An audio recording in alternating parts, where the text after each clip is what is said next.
Oh man, yeah, check out that power armor helmet. So rad. Hi, my name is Matthew, and welcome to Fallout. Old school 1997 Fallout from Interplay Entertainment and Black Isle Studios. Vault-Tec, Super Mutants, the Brotherhood of Steel, it all started here. Been wanting to do a video game playthrough for a while, and been wanting to check out old school Fallout for a while. I'm a big fan of modern Fallout, but I've never played the classic games, as it were. So I thought I'd give this a roll. Now, I grew up a console kid, and computer games in 1997 were a much different beast than they are today.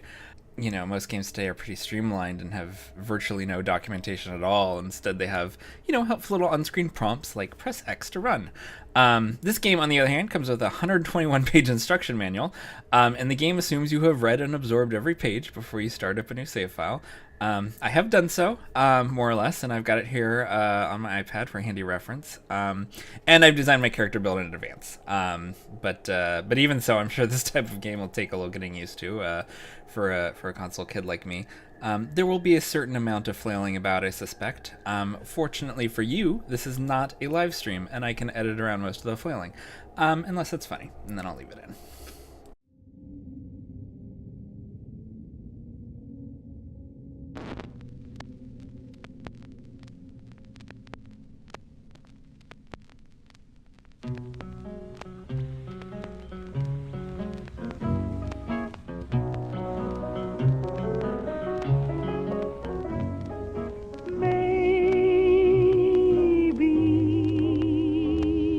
You'll think of me when you are all alone.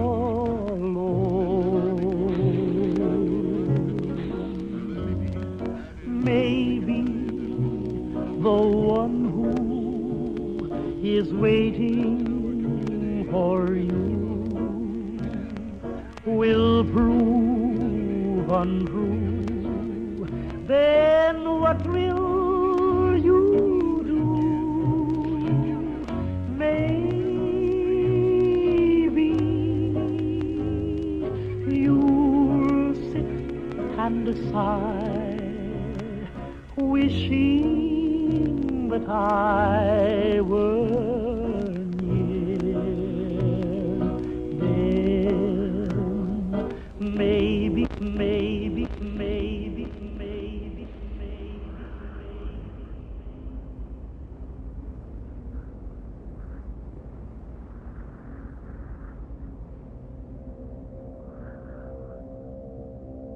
War.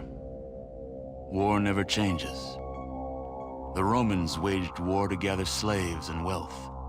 Spain built an empire from its lust for gold and territory. Hitler shaped a battered Germany into an economic superpower. But war never changes. In the 21st century, war was still waged over the resources that could be acquired. Only this time, the spoils of war were also its weapons: petroleum and uranium.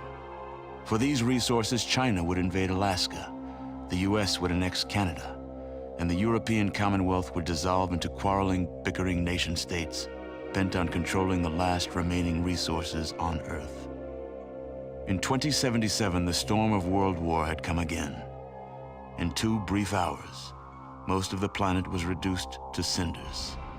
And from the ashes of nuclear devastation, a new civilization would struggle to arise. A few were able to reach the relative safety of the large underground vaults. Your family was part of that group that entered Vault 13. Imprisoned safely behind the large vault door, under a mountain of stone, a generation has lived without knowledge of the outside world. Life in the vault is about to change.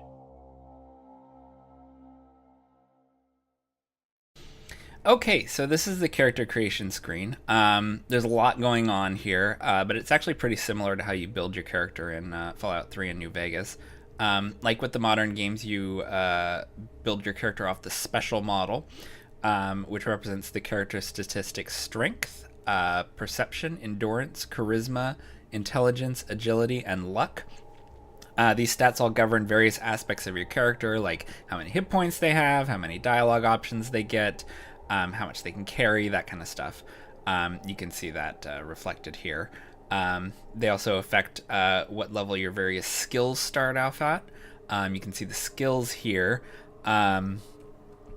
It's stuff like, guns and speech and barter. Like I said, these all start off at certain levels based on how you distribute your special points, but you can increase whichever ones you want every time you level up by spending skill points. And during character creation, you also get 3 skills to tag, which is basically just free skill points up at the beginning. How the skills affect gameplay is mostly intuitive. The higher your speech, the more likely you are to convince another character in conversation. The higher your melee skill, the more damage you do with knives and fists and whatnot, and so on. And then finally, you've got the option of selecting 2 traits, each of which has both good and bad qualities to it. These can be useful if you know you're going to be playing the game a certain way. And the skills the trait boosts is worth more to you than the skills that the same trait hinders. So let's get rolling here. Okay, so here's my build. You can see here that the 3 special traits I've decided to prioritize are perception, intelligence, and agility. High perception and intelligence will get me more speech options, and high agility will give me higher armor class and more action points. Basically, I'm going for a more speech-oriented character. The modern Fallout, especially Fallout 4, tends to emphasize combat. My Fallout 4 character was one-shotting death claws and rad scorpions with a portable naval cannon. So I thought it'd be fun to play this one a little bit differently. So, the emphasis on perception and intelligence. High perception and intelligence will get me more speech options, and high agility will give me a higher armor class and more action points. Action points govern how many actions you can take during a turn while in combat. And I'll explain combat when we get there. It's pretty different from modern Fallout. Armor class obviously just determines how effective your armor is. That's pretty straightforward. Since my character is primarily a talker and not a fighter, she probably won't be dealing as much damage as a character who specializes in combat. So I wanted to give her some wiggle room with her action points, so if she's getting her ass kicked, she has a chance to back off or take a stim pack or maybe just get a second attack in. Additionally, perception determines how far away from enemies, enemies spawn in random encounters, so I can flee if need be. And finally, perception also governs the ranged combat distance modifiers, which just means it'll let me shoot things from farther away, which is also good. Strength and strength and endurance. I left at 5. Those are the stats that govern hit points, and I didn't want to cripple her too much in that regard. You can see I've got 30 out of 30 there. That's an average HP, which should hopefully be fine. Strength also governs my carry weight. You can see there. Hopefully, if I'm not primarily a combat character, I won't need to carry too much stuff around. I say that now, but I'm always a pack rat in these games, and I'm sure I'll be lugging around things that, if I don't want to use them, I'll want to sell them, and it'll be Sophie's choice every time I go over my carry weight, but whatever. We'll cross that bridge when we get to it. To pay for my high perception and intelligence and agility, I've knocked charisma down to 1 and luck down to 2. I should be okay with low luck. It really only governs critical chances and special events. Special events, so far as I can tell, are like the Wild Wasteland trait in New Vegas, which are just kind of, kooky, silly, random encounters. And I can live without that, especially on my first playthrough. Critical hits would be nice, but hopefully I can live without that too. As for charisma, I know it seems counterintuitive to have a character focusing on dialogue and diplomacy with a low charisma, but I bumped my speech up by making it one of my tag skills, and I'll focus on speech as much as I can as I level up. I also tagged sneak and lockpick, so that I can sneak around and break into shit. I was thinking about tagging small guns, but it's already at 44% with this build, and that's pretty comparable to where my tag skills are. So it should be fine, and I can push it up as I go along. I do want my character to be as accurate as possible, and the gun skill, so far as I can tell, doesn't govern how much damage you do with a gun, just how effectively you can aim it and from how far away. And since my character is kind of a wimp, I do want her to be able to do damage from as far away as possible and be as accurate as possible while she's doing it. I'll push that up as I level up, and hopefully I should be okay. I'm not going to take any traits. It's my first playthrough. Some of these have some pretty significant downsides, and until I get a better grip on how the game works, how combat works, all that, I don't want to chance it. Sorry if that seems boring. This is a nice safe build intended to emphasize diplomacy and talking and sneaking if need be, but hopefully it won't cripple me too much when it comes to combat, so that if I do want to shoot something in the face, I won't be immediately destroyed. Finally, character name, Pariah Jones. Pariah Jones. I'm assuming that the Overseer is sending my character out into the wasteland not because she's the most likely to survive and get the job done, but because nobody likes her very much.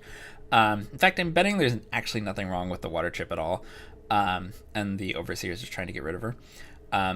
This actually makes sense in terms of my build. She has a high intelligence and a low charisma, which means she's a smug intellectual who no one likes. She's the Neil deGrasse Tyson of Vault 13. So Pariah Jones, and she is female because I always play lady, and age 25 is fine, whatever. All right, I think that's it. Let's do this. Oh my God, his face is huge. You're here. He talks. Good. We've got a problem, a big one. The controller chip for our water purification system is giving up the ghost. A likely story. Can't make another one. The process is too complicated for a workaround system. Simply put, we're running out of drinking water. No water, no vault. This is crucial to our survival. And frankly, I think you're the only hope we have. You need to go find us another controller chip. We estimate we have 4 to 5 months before the vault runs out of water. We need that chip. We marked your map with the location of another vault. Not a bad place to start, I think. Look, just be safe. Okay? Be safe not to leave. I hope we get to explore the lore of the vaults in this game a little bit. I don't know if the whole deal with Vault-Tec performing social experiments on its dwellers was a thing from the original games, or if that began in Fallout 3, but it was one of the best parts of modern Fallout. Well, Fallout 3 New Vegas anyway. It was exploring the different vaults and slowly piecing together what the experiment for that vault had been. There's a little of that in Fallout 4, but they mostly just gave you a terminal at the front of the vault which said, here's this vault's experiment. Now go shoot whatever's inside. It's a little disappointing. Ooh, that cave is nice and claustrophobic. I like it.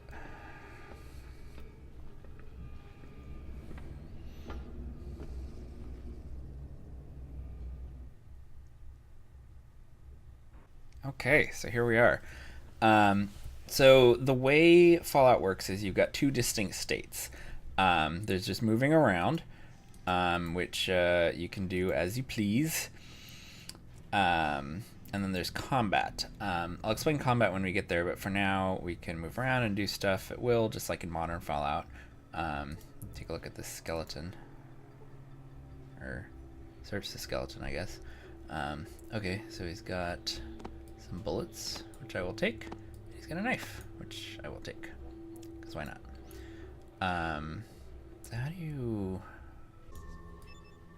Oh, right, okay. So I can look at the skeleton.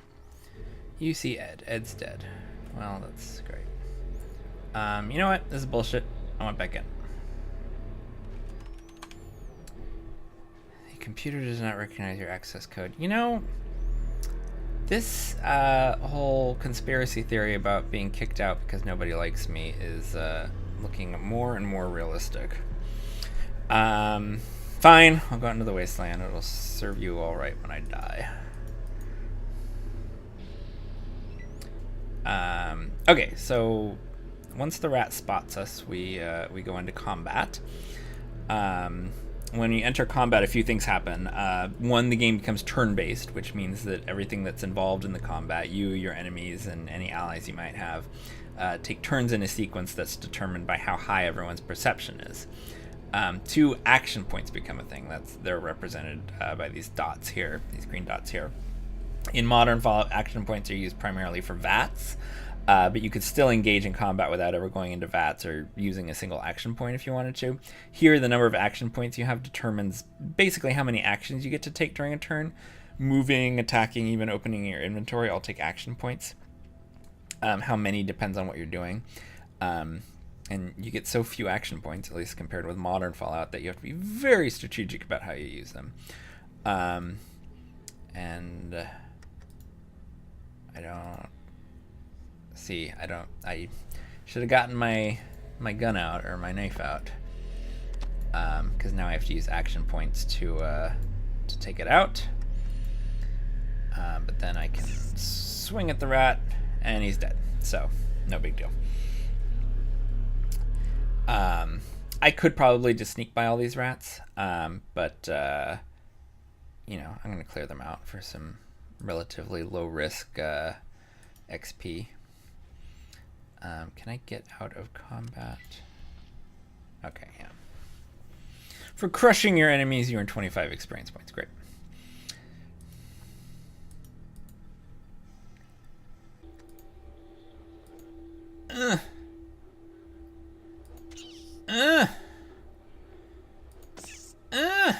There we go.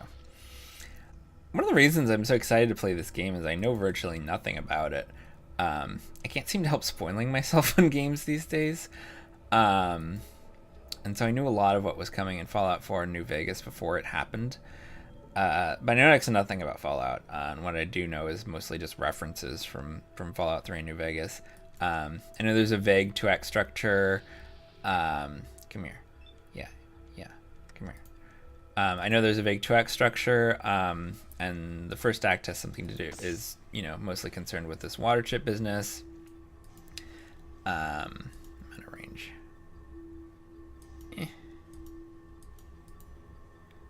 First act is mostly about the water chip business. And the second act has something to do with Super Mutants. I know the Brotherhood of Steel shows up at some point. I think the NCR and the Enclave don't show up until Fallout 2, but I could be wrong about that.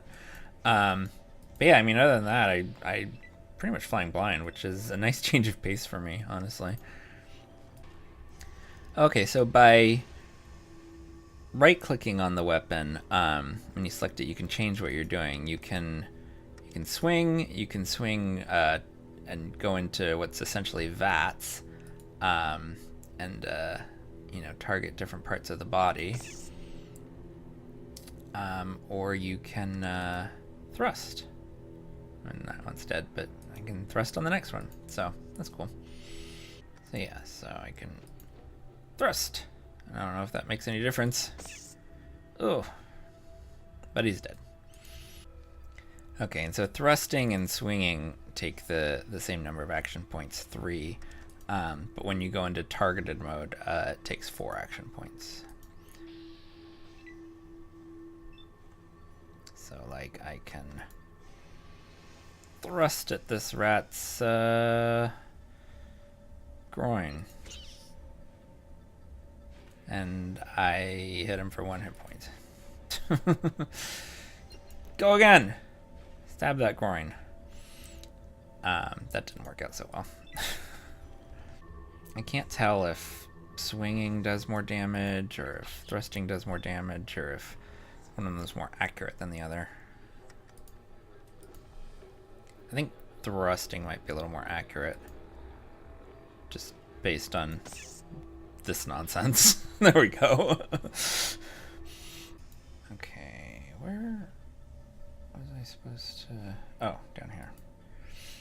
Oh, looks like that's everyone. Alright, I killed a cave full of rats.